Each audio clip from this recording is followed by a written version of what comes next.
puppy. There you go. Thank you. Thank you, Patrick. It is wonderful to be on team with Patrick Repp and the rest at Minnesota Renewal Center, as well as at World Mission Prayer League. So, encouraging those who are discouraged. I'm sure we have a lot of experience here. How many of you have experiences on teams? How many of you have worked on some kind of a team? Pretty much everyone, right? How many of you would say, I have a wonderful team that I've been on. I have just a great team either now or in the past that I can say it was just a fantastic team. Anyone? Okay, a number of you. That's great. How many of you can say, I can name at least one, if not more in my life, that were difficult teams on which I was serving? Okay, right. Most of us. Most of us.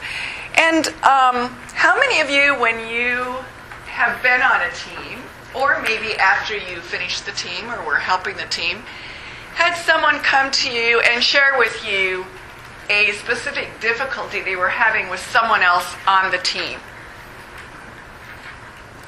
A lot of you. Yes. Okay. We can think that one of the teams that a lot of us, or all of us, are also on and continue to be on is our own family, right?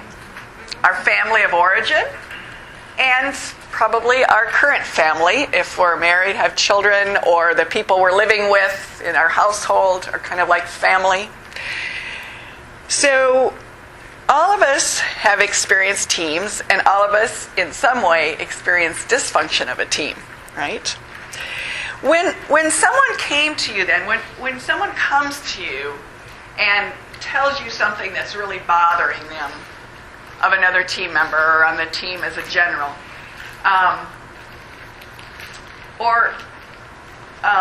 let me change that. Let's say you're a person that's having trouble with someone and you have gone to someone, perhaps confidentially, secretly, and just said, I'm having this issue. When you have shared a problem with someone, what has not been helpful? They go into fix-it mode right away. Fix-it mode right away. Anything else? Not helpful? When you shared a problem with someone? Well, in a situation. I'm sorry? They go tell the person you're having a problem with. Go tell the person you're having a problem with. Lack of confidentiality. Yes. When it becomes a gossip session, like if you're both frustrated with the same person, it doesn't help if you're just kind of there to vent and not actually make progress. Good. A gossip session. That person joins in with you in the problem, and you're both gossiping about the problem or the person. Yes. When they just don't validate or relate, they just turn it right away to like, well, what about this? And try to make it into a positive. So lack of validation and relating, and they just try to turn it into something positive, trying to buoy you up. You should be positive about it. Yes. And they just don't listen. They don't listen. Yes. Be a man, suck it up. Be a man, suck up. How do you feel after that? Not like sharing anymore, right? Anyone else? Yes. I would say a dismissal. It's not a problem, which is similar, but... Right. Just dismiss it. It's not a problem. Dan. Staging. I had a problem like that too, only bigger. Oh. Yes. They start taking on, I have had a bigger problem than that. Yes. You're too emotional or sensitive. You're too emotional. Or they just kind of like, well, God will take care of it. Or just cover it with a Bible verse. Cover it with a Bible verse. God will take care of it. Yes. When they just agree too readily and easily with what I'm saying. Just take it at face value too quick. Agree too quick with what I'm saying, just at face value, before they've gotten the bigger picture, I'm guessing. Wow. Got a lot of experts here because you've seen what doesn't work, right? It's helpful to know what doesn't work. Now, let's turn it around. What has been helpful?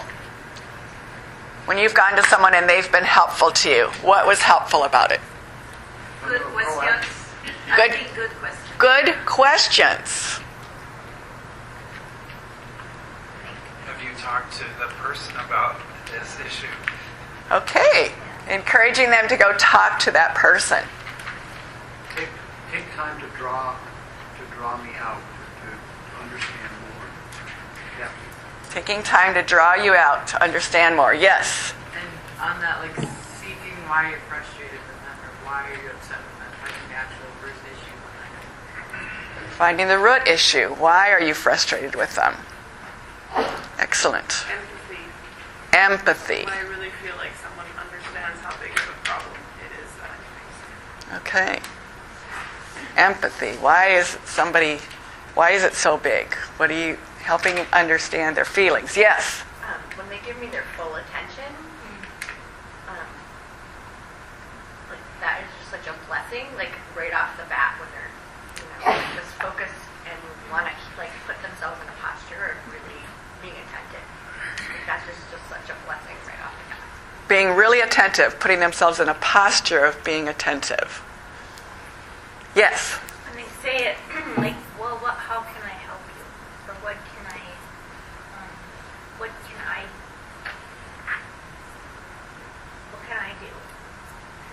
How can I help you? What can I do? Yes. Sometimes it takes a lot of courage just to get to the point where you even talk to somebody about an issue.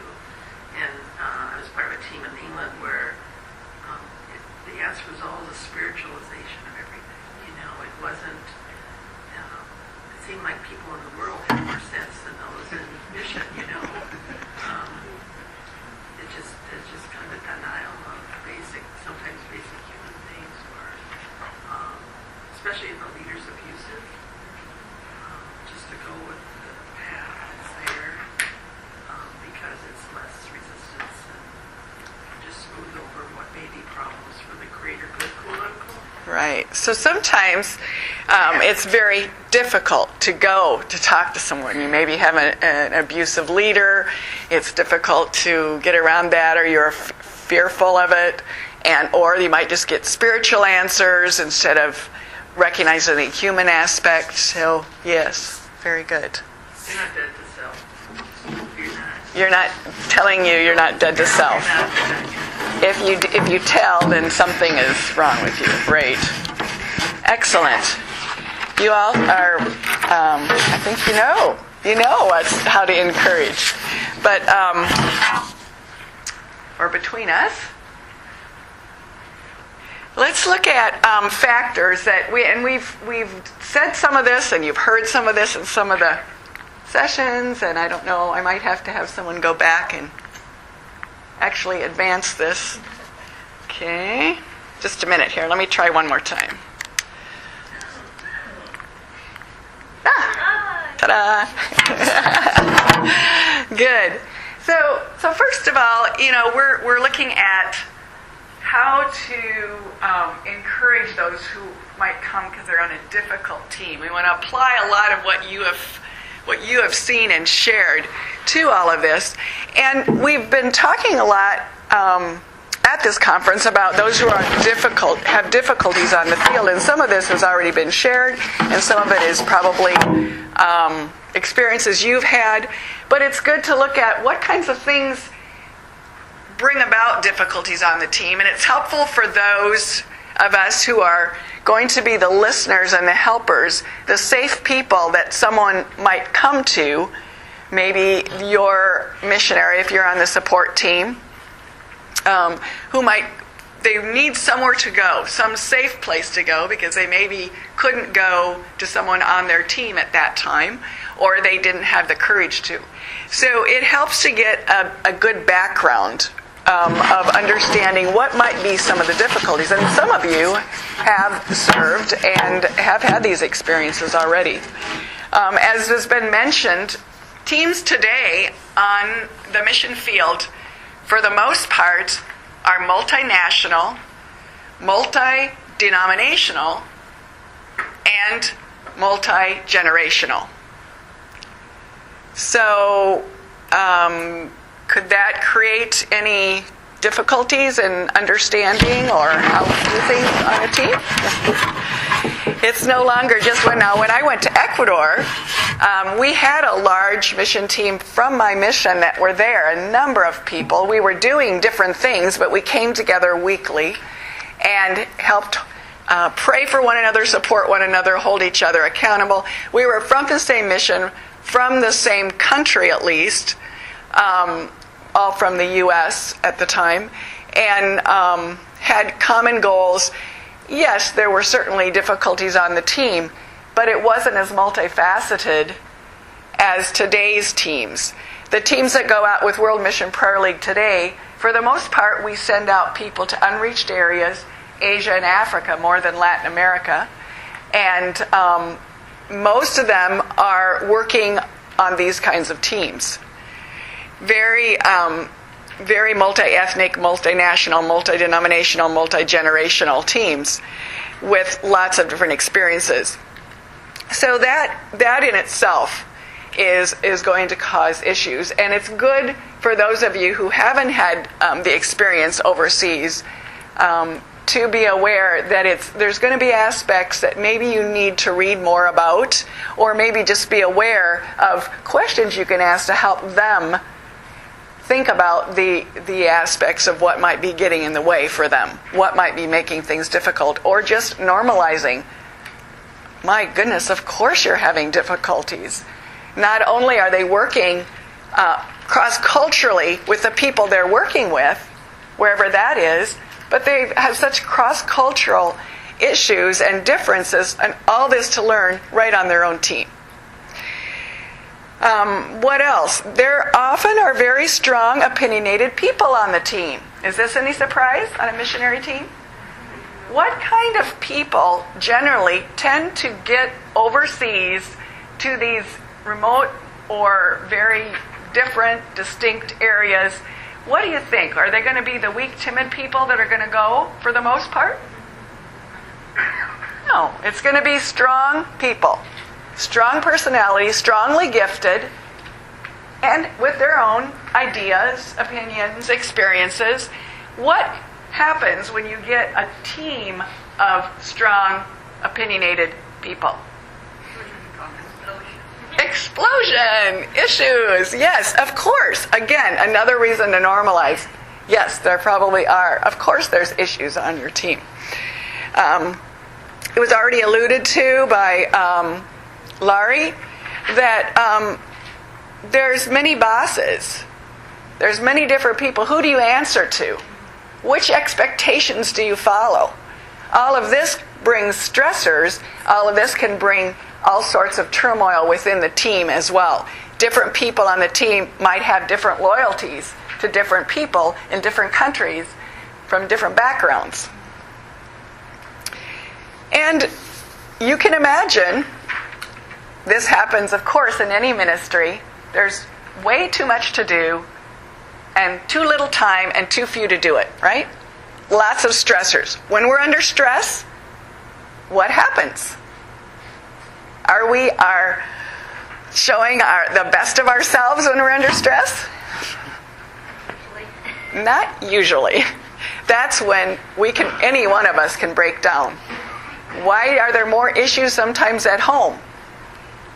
There we just kind of let down with all the stress of the day, don't we? And we tend to let it out, and there can come the issues.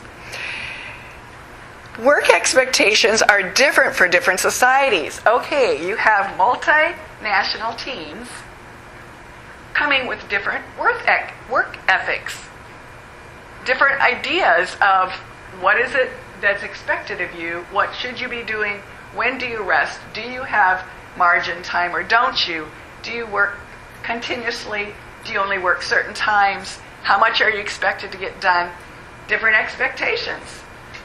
It's not like just here where you might have a business that can decide this, and hopefully you can have a little more cohesion, right? Or even in a church setting here. It's different than when you're working multinationally.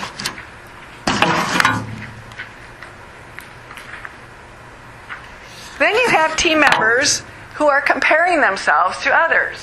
Because you're sent there, you're supposed to be accomplishing things. What all are you doing? How many people are you letting the Lord? What results are you seeing? Look at that person over there. This person's more gifted than I am. So you have that factor, difficulties on the field. And that can start the people talking and the people feeling bad. And if you feel bad about yourself, you can start talking against why someone else is doing so well. And maybe it's this and that. Those are all where the temptations can come in. There's unrealistic expectations that we might have of ourselves, of others, and of God. That certainly can cause lots of difficulties on the team. Because we put it on ourselves or we put it on someone else, and pretty soon there's issues. There might be lack of anger management by some on the team. That explosive anger can cause all sorts of issues. Or someone that isn't managing well their frustrations. And past emotional wounds that get triggered. What do I mean by that? Do we all have past emotional wounds? Let me ask here, is there anybody here who would say, no, I have no past emotional wounds in my life? Anybody? We all have them, right? We are wounded people. Why are we wounded? Because we wound and others wound us. We're all sinful people. None of us are perfect. None of us came from perfect families. No matter how Christian, how strong, how wonderful, we all know there are areas in which we fall. And when those things happen to us, especially, it often begins as children. A child's brain is not well enough developed to be able to understand the bigger picture of what's happening. So if an authority figure, a parent, a teacher, someone else yells at the child as an example, the child isn't able to step back and say, oh, well, my parent is really stressed right now. They have a hard time at work and they're bringing it home. It isn't that I'm a terrible person or I did something that bad. I don't deserve this. It's just that's their frustration, and not take it personally. Hopefully, we can come to the point, as with our adult minds, of if somebody yells at us, we might at first be offended, but if we think about it, pray about it, talk to a trusted person about it, just give it more time, we can come to the conclusion, okay, it's really not a personal thing. That person yelling at me, I can go and talk to them about it, but that anger is their issue, or they came with that, right? A child takes everything personally. It's about me. I'm bad. I'm not okay. I'm not lovable enough. I'm not safe, whatever it is. Okay? And that negative belief becomes a lie that Satan can use in our lives. And that can become a trigger. So we all have some wounds we may not be aware of, and negative beliefs that are tied to that, and those can get triggered when we go to situations, other situations. Someone does or says something similar, and we're triggered. That's our reactions when sometimes we overreact, and I say, where did that come from? What do we do about it? We take some time, we think about it, we say, what was I reacting to? What was the issue? Is that tied to anything else in my life? Become more self-aware. And then we can also get some help and healing through God, others, as we journal, and sometimes some people need counseling to help work through some of those. But those wounds are going to get triggered. A lack of proper screening for new missionaries and or a lack of proper preparation can also be a big issue. Proper screening, having some psychological evaluations, having time when these people can be seen in action, working on teams, give some examples, getting some recommendations. Because if they may maybe have some issues that would be good to work through. We don't take it as a rule out when people have things that show up on their psychological evaluations, but we do take it as a growth time. Before you go, we highly recommend that you do such and such. Maybe it's getting counseling, maybe it's working with a coach, maybe it's going to some seminars, doing some reading, ways to grow so that those issues aren't going to get in the way when you go overseas, because it's only going to get exacerbated when we have all the stressors of the cross-cultural work we're doing on a cross-cultural team usually. And then the new missionary might be going through culture shock. I heard of a team in Mongolia where they were having all sorts of problems because one of the members was only there 1 year and was trying to control so many things on that team. Everyone else knew that young missionary or that new missionary was going through culture shock. When you're in culture shock, everything is changing. It's kind of scary. You don't have the same control over things. You don't understand things in the same way. You can't communicate in the same way. You don't know what's going on around you. And unless you're aware of that and are prepared for that, you can try to control in other ways, maybe even controlling the team.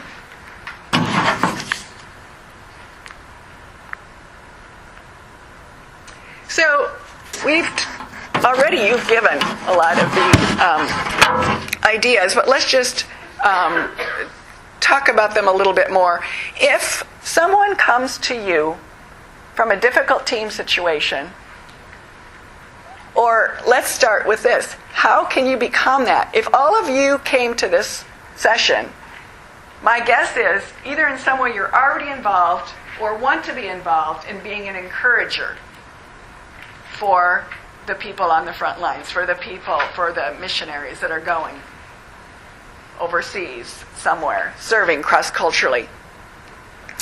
And so you may already then, if that's your calling, or if you feel like you want to encourage or you've already been an encourager to others, you have perhaps developed and maybe have some natural gifts in being an open, welcoming, empathetic kind of person. All of us can develop more in that area. How do you think that someone becomes safe? A safe person for someone to come to? How are you safe?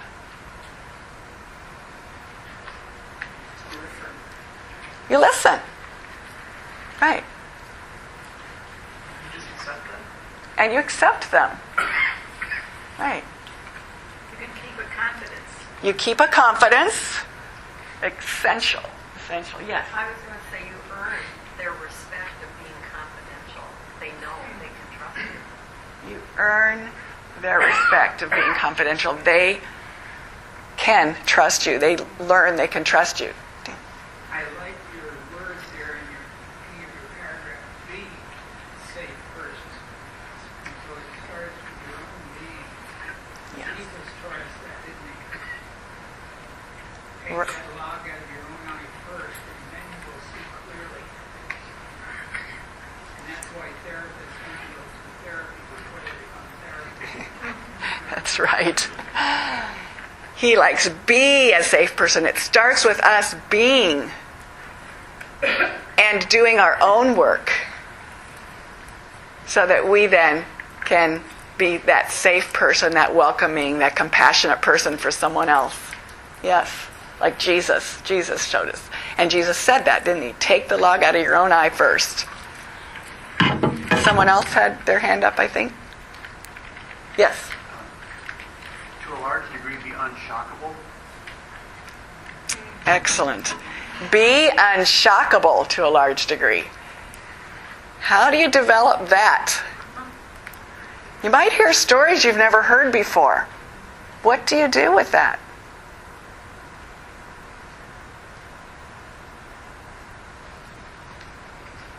I don't think you have to immediately pretend you're an expert. Pass it back to the person and then ask them questions and then help them walk through it.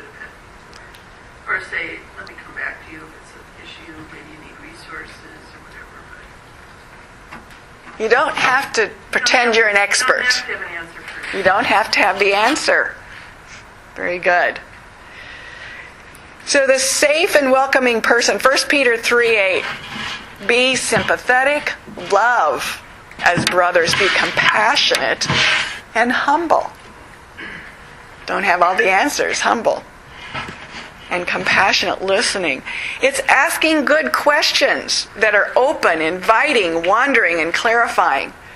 A lot of it can be about the questions we ask, right? Is it possible to lead somebody else along in what they're going to say or not say by the questions you ask? Yeah. We can ask closed kind of questions that either are going to be a yes or no answers, or questions that will just lead them in the direction we want them to go. Is that always the most helpful? No, probably not. I'm going to go forward just a minute to some... Whoops. Did go there. Most of you are very well acquainted, I'm sure, with open types of questions. Open, inviting questions. Most likely you're not going to say why. When we say why, that kind of can become putting someone on the defensive, right? Become like a judgmental thing. But what? How? Tell me more. So what has gone well for you? You know, how can we begin to invite them? Maybe they don't know they can trust us yet. And they're coming and we just are meeting with them, and we want to begin to show them that we do want to be that safe person for them if they choose to share. Right? So, you know, what has gone well for you in your last term? What has gone well for you in your team experience? Tell me more about your team. Realizing that that might be something they're not easily going to share, and yet where do they go? They can't go to somebody in their team, or if they haven't known how to work it out on their team, don't feel safe with their leader or whatever. And yet we know that the relationships on the field are essential for people to be able to stay there. So we ask them those kind of, what's gone well for you? Now, even if there's problems, there's always something that's gone well. And it's good to give people that opportunity. What's gone well for you on your team, in your place of service? And then, what has been difficult for you? An open question. They can share what they want to. If they share something, tell me more. We're inviting them. It's up to them. We're not putting them on the spot, but we're showing them that we're interested. We're listening. Another one, what is it that most frustrated you? They're talking about some problem, some issue. Well, what is it that most frustrated you? Or how has this affected you? Sometimes the issue might not be just listening, but even in the kinds of questions we ask, especially if we ask too many informational questions right away, we don't give the people a chance to speak from their heart. And underneath whatever problem there is, a lot of times there are lots of feelings. And where do they go with those feelings? There's two good things about it. If they share their feelings with you, you can really hear them out. And once they're heard out and felt understood, they're more likely to see it in a different way themselves and begin to get a bigger picture. And you're helping them to become more self-aware, because sometimes they haven't had the opportunity to process it, and all they see it is, this other person is the problem. And they haven't even realized their own part in it or their own feelings. They need that place to do that safely. So it isn't really, the most important isn't that you give them a solution. Right? In fact, sometimes that could be really detrimental. If they come to you about a situation, whose perspective are you going to get?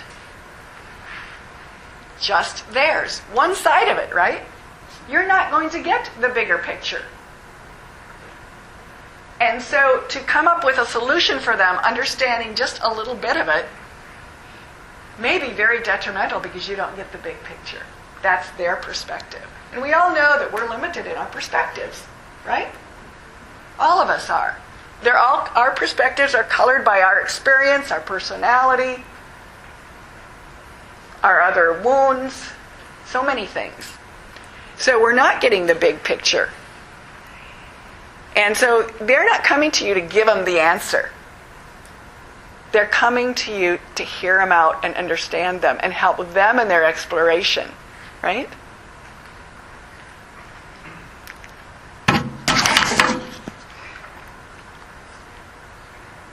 If we go back, so that good questions, as you have mentioned, listening. And not only listening, but without giving advice or without judgment.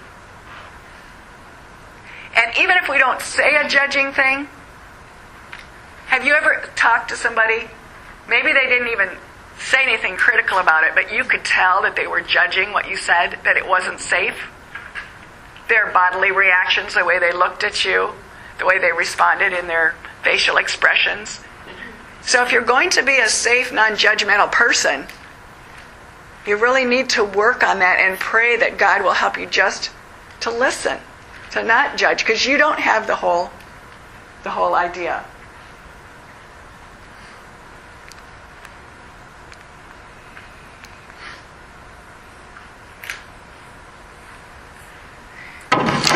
So let's think about a few other things here that's helpful in understanding team. Okay? Maybe you're very aware of this. This may not be anything new to most of you. I'm sure you have already heard this, but it's good to rethink it. So, just like a family system, or like a family system is a way often that it is on a team. If you think of a family system, there's often, when there's a problem, there's often one person who's the scapegoat. Can you think of a family situation maybe you experienced or you heard about, and it's parent or parents and several children? When there's an issue, it seems like it's that particular child is always the problem maker. They're doing this, they're doing that, they're causing this problem. They can't do, they're just, all the attention's going to them. The problem is seen as that particular person. Or maybe it's one of the parents. Problem is the dad. The problem is the mom. We tend to do that. Someone becomes the scapegoat. And there might be someone else who's the hero. Always doing everything right. The golden child, right? And then might be a mascot. Mascot is the one who's always making everybody laugh. Now, these are all different roles in the family system. But if we're going to unpack an issue or a problem in that family, it's not one particular person. It's the way the interactions go and how they're supported. Let's say there's an issue. You want to make a change, right? There's an issue in the family. There's an issue on the team. We got to change things. This isn't working. So we looked at the scapegoat. If that person would just change in our family or on our team, if that person would just change or be gone, everything would be okay. Is that true?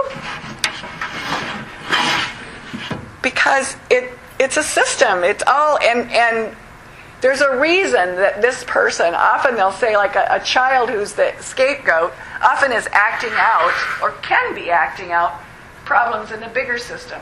Sometimes it's even that child is keeping the family together, because instead of mom and dad fighting each other, they're united in trying to help that problem child. Now, is that a conscious thing? Would the child tell you they're doing that? No. But they have a function. And that can happen on a team, too.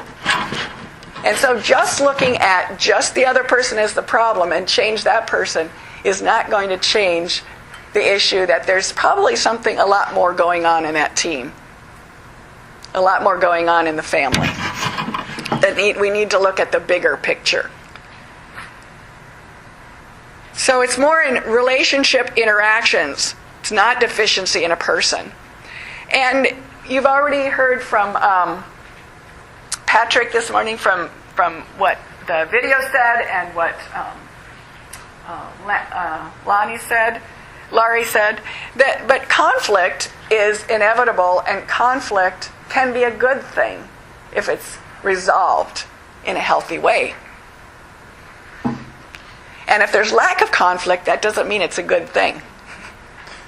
It more than likely is just people are afraid to speak up, and so things are going underground. And you're going to have passive-aggressive behaviors that are going to get in the way. You're going to have people that just leave. You're going to have teams that break down because they're not openly looking at what is or isn't working and trying to work through it. So as you're listening to someone, these things are helpful to know.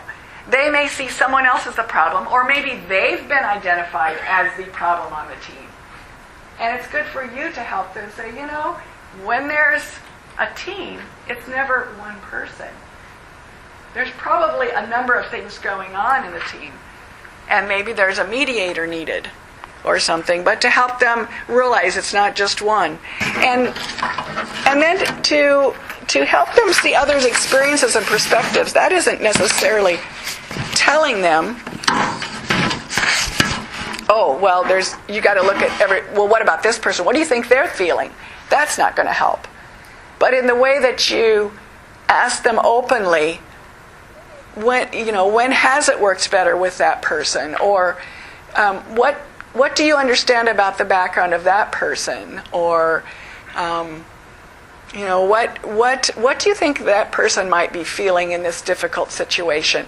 There's ways to ask them openly where they themselves can begin to think it through.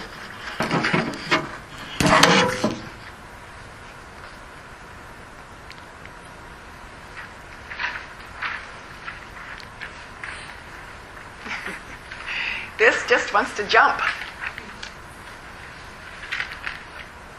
Okay. It is important, if they don't come to recognize that themselves, that the listener, the encourager, can also give the opportunity for the other person to recognize their part. And not to do it in a condemning, judgmental way, or you need to do this, but just encouraging them to lay down their frustrations before the Lord. Let Him show them where they might also be in error, or in ways that they maybe haven't recognized. Because sometimes we have unrealistic expectations, and a lot of times we can have false assumptions. Have you seen that in any of your conflicts with someone else? Maybe in your family setting or someone you're close to?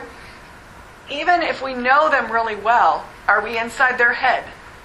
Can we really know what they were thinking or what their motives were? And yet often, when we have the biggest conflicts with someone, when we feel the most hurt, when we get the most upset, it's because we think this is what they meant. This was their motive. And that often is false. That wasn't their motive in what they said or did. And we need to check that out. And so we can do that in a lot of different situations and create conflicts that maybe didn't even need to be there, right? That's more the interpersonal kinds of hurting and conflicts. So encouraging these people you're listening to come before the Lord.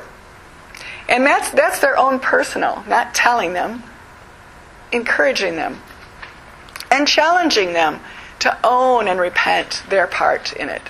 Again, just as they wouldn't be the only person to blame, whoever they're seeing the problem with right now is not the only one to blame either.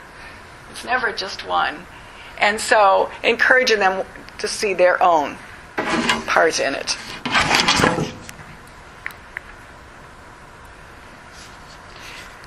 So is it helpful to explore options for resolution?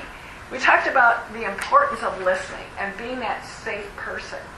And yes, it is. But we want to make sure that we give enough time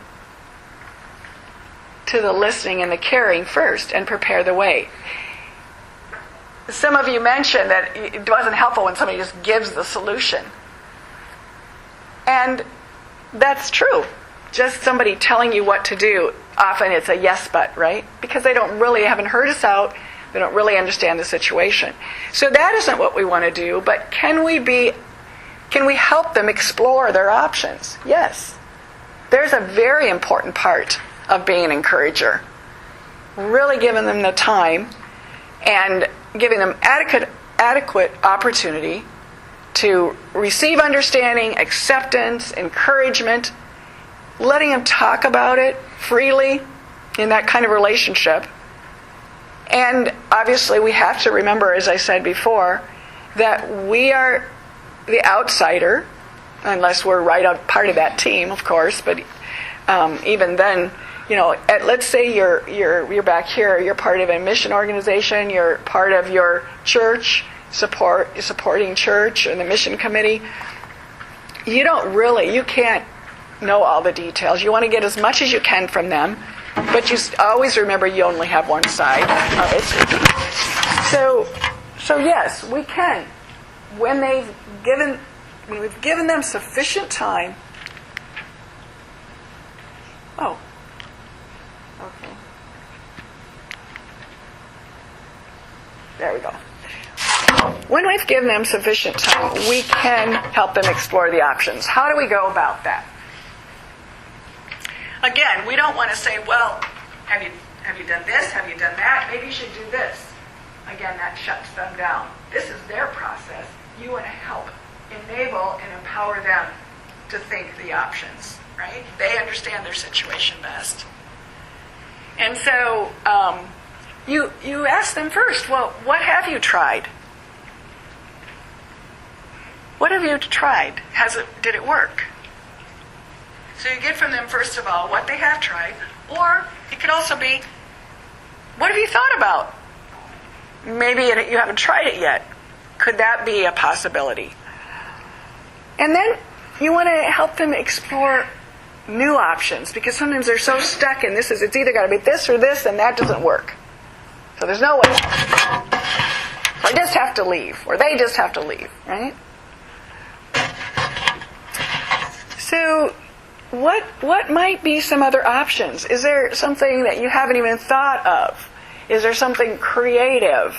What would be all the possibilities that somebody might come up with?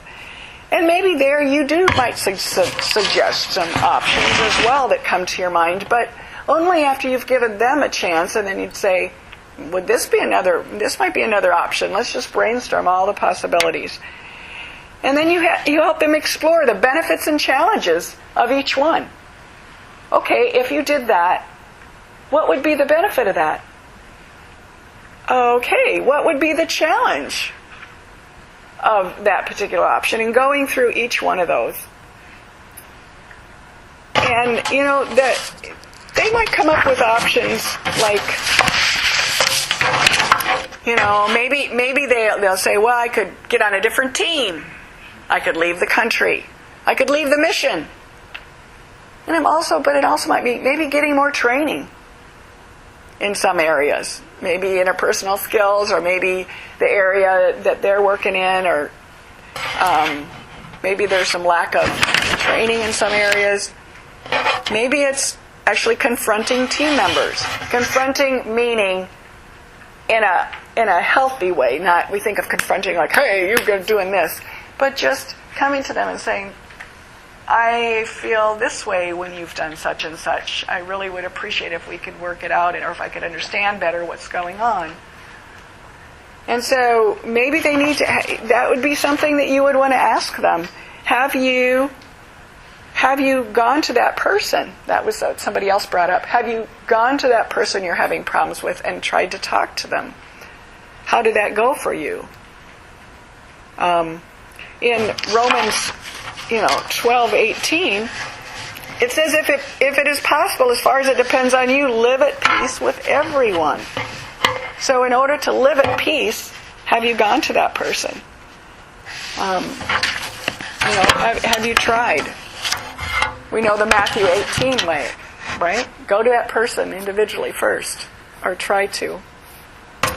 So maybe you're strategizing other options like, well, maybe I need to go and talk to the mission or the larger team situation.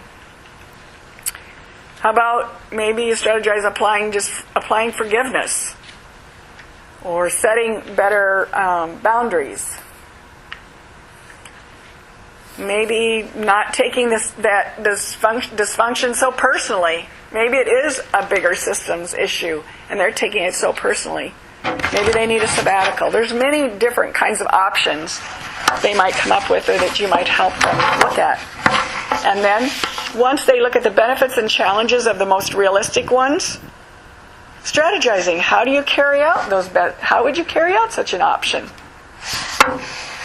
Now, an important thing to remember, if you're not part of the mission organization, the sending organization, or the team they're really a part of, they do need to strategize how to communicate with the mission. Because, again, you're only seeing the one perspective. You're helping them to come up with options. But they need to then take that to the right place to talk to the mission. This is what I'm proposing. These are what the issues are. Or could you help me work this out? Obviously, you don't want to say, well, now you come back and tell me how it went without encouraging them. You want to encourage them. You're helping them process all this, but you're not the final one for the say on how this all goes. And to obviously remember that.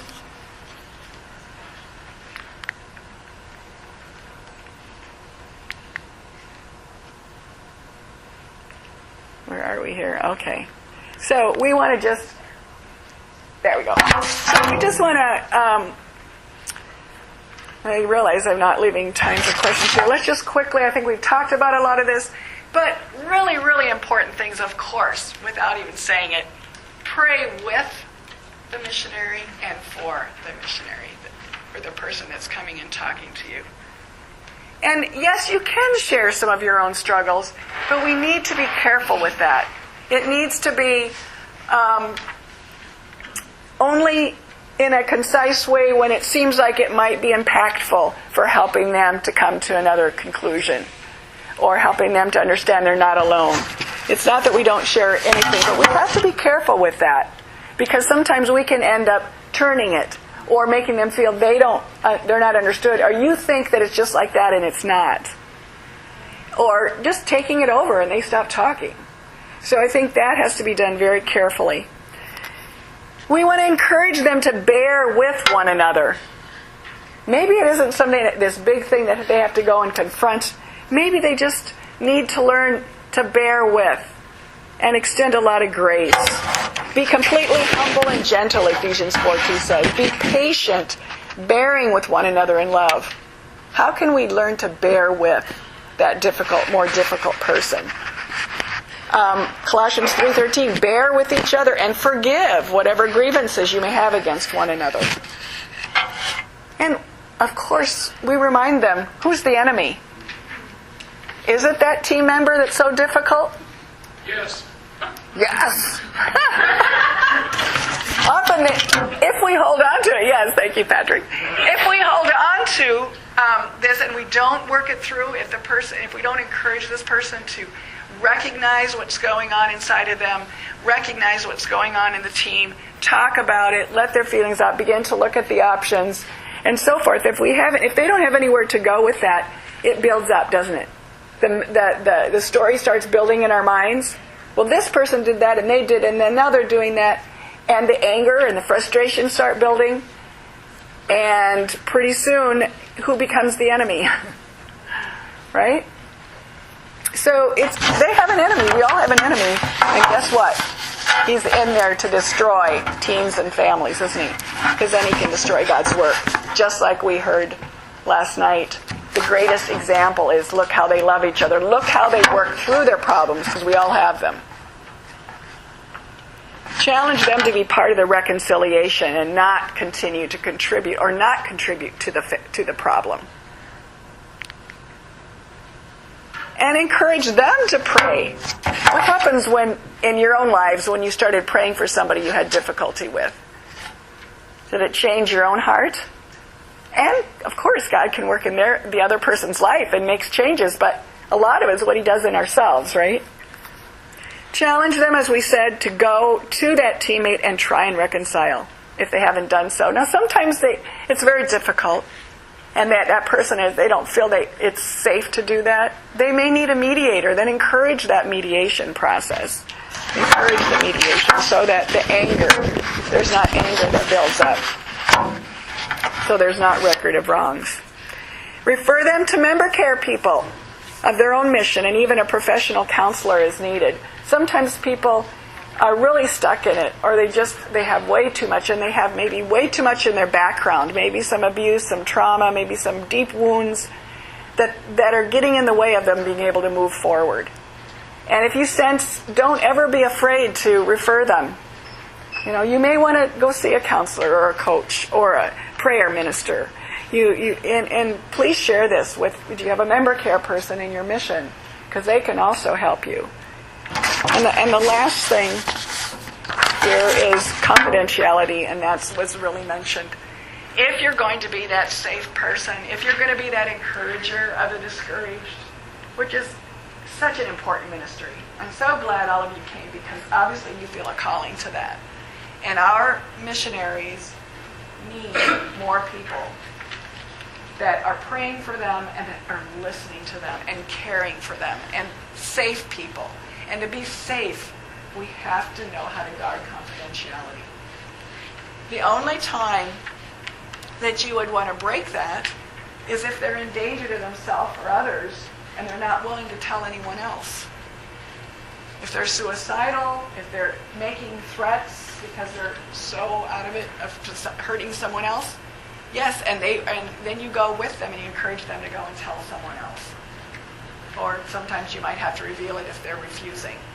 But otherwise, you don't go with all they've shared you and just go tell someone else. You encourage them to go to the right people to share that they might need to share with. We don't share it. And we just really have to ask the Lord's help. If that's been a hard thing for you, ask the Lord to help you learn how to not take what you've heard anywhere else, unless they give you permission to. Does anyone have any questions before we end with prayer? Quickly, I know it's time to go for lunch. Any other thoughts? Yes? Assuming that there are times when it's appropriate for the person to just leave the team. Mm-hmm.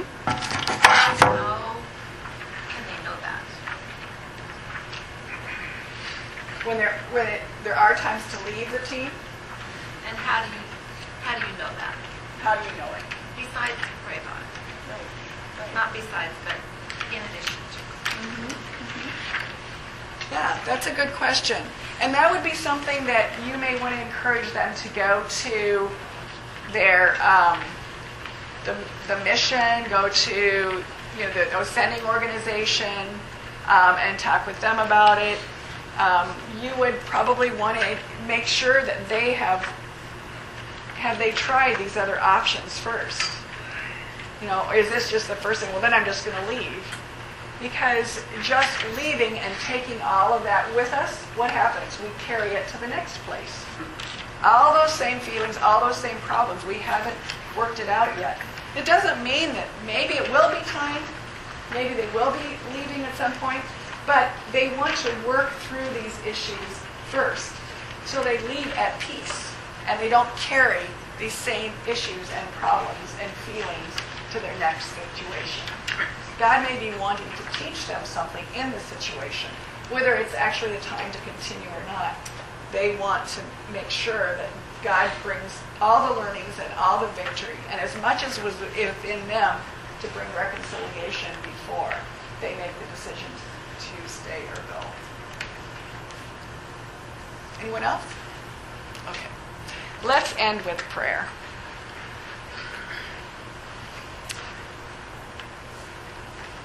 Heavenly Father, we thank you for this opportunity to think about how we can be Barnabases. wherever we are on a church mission team, as a supporter, as a caring person, as a part of a mission organization, as a missionary who also helps others in their needs. Whoever and wherever we are, you call us to encourage those who are discouraged.